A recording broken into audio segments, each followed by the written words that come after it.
What's the difference between a Medeco Maxum Deadbolt and one that you'd find at a typical big box store? Everything.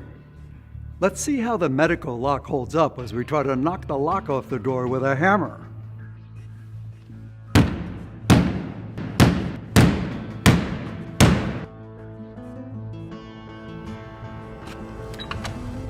The Medeco Deadbolt did its job and stood up to this attack. Now let's see how the standard off-the-shelf deadbolt holds up.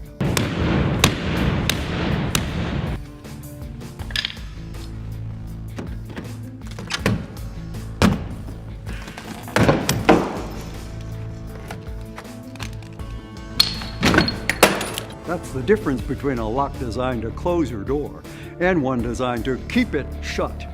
To upgrade your security, find a dealer near you at medeco.com/deadbolt.